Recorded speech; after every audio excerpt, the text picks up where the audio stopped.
papsak oor die Karoo se rand. Ek word wakker met 'n papsak in my hand.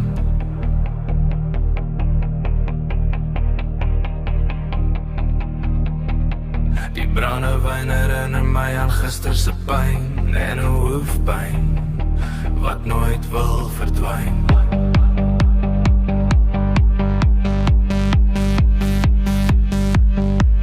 My kop dreun soos 'n donkie wat staan